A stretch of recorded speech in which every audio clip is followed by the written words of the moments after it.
This is a super exciting one. I love these types of automations that we put together for customers. It really demands that you think about all the edge cases and how the flow is going to go. And when you get it right, it just runs so smoothly. It's like you can't believe you were able to do it without it there in the first place. So for Crave, we help this popular Canadian bakery automate their order flows using Shopify's built-in Flow. Now, Flow is very similar to another app that you might be familiar with known as Zapier, but this works with all internal APIs inside of Shopify, giving you way more flexibility for events and callbacks that are happening when orders get triggered. So I'm going to walk you through the flow that we put together and kind of explain why we have each individual item in there to show you exactly how we achieve this result. All right, so if I pull the flow up here we go. So all of this stuff, the baseline of this is when an order came in, we needed to make sure it got routed to the right place and it went to the right Google spreadsheet so that the team knew which spreadsheets to print out so that they could go and make the cupcakes. So what we did is we started off with an order that got created. So when an order comes through, someone goes to the Shopify store, creates an order.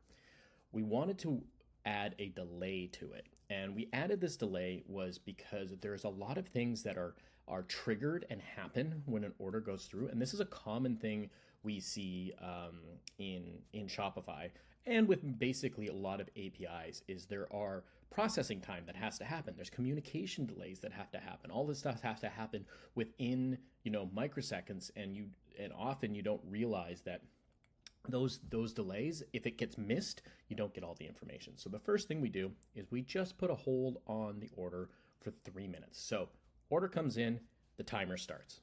Once 3 minutes goes by, and we looked at all of the items that we were going through to make sure that we were well within the safety of that everything was finished.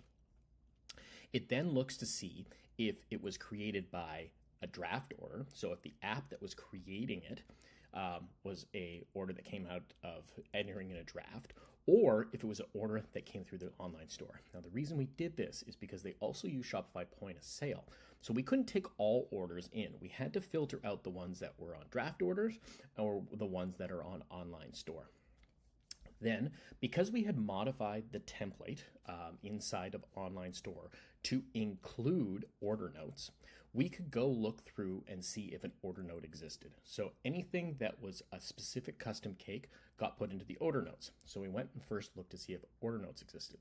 The second thing we did is we wanted to make sure that the line items did not include the following SKUs. So we got removed any SKU that was not a custom product. And then finally, we wanted to make sure that it did not include any delivery. This is for pickup in store because this is getting routed to a place where they're going to go and pick it up.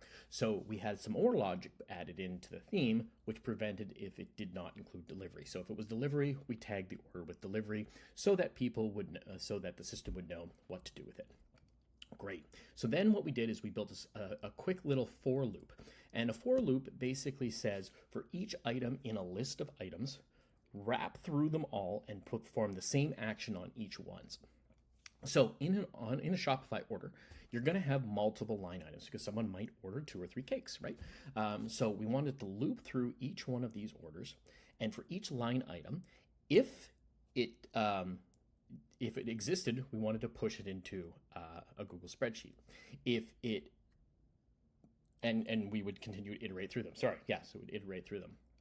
And then one of the other things that we did is if it is the last item, and this is really important when you're working on automations, you always want to have some sort of notification that tells you that this automation has finished. This is really important if you're working in like HubSpot or if you're working with Zapier or stuff like that. You want to have some feedback so that you know that the thing didn't die out on you. Same is true for Shopify Flows. So then what we did is we were able to push a Slack message to their Slack team, which, their operations team watches the Slack messages and they can see making sure that those items got added to the list. And that was the automation that we put together. It seems super simple, but the amount of stuff that we had to build first before we could put this thing together, we had to have a theme customized so that we could add order notes when products were added. We had to get to know the SKUs and get to know the products so that we could discount or filter them out when they came through the checkout. We also had to add a delivery tag in there so that we could make sure that this was only for in-store pickups. And then we had to limit where the orders were coming from. So a lot of this work has to come down to discovery, speaking with the client, getting to know their business before we're able to actually put together an elegant solution like this. Either way, it's been installed. It's working phenomenally. They haven't even, it's kind of one of those things that they don't know. If it didn't exist, they would not be able to do their job, but it works so seamlessly. It just is there for them. So that is a quick run through of what we did for the Crave Cupcakes case study. If you would like some help with this stuff, this is what we do for money. So you can always reach out to myself or go to sunbolt.ca and book a call, and we would love to help you do the same thing with your business.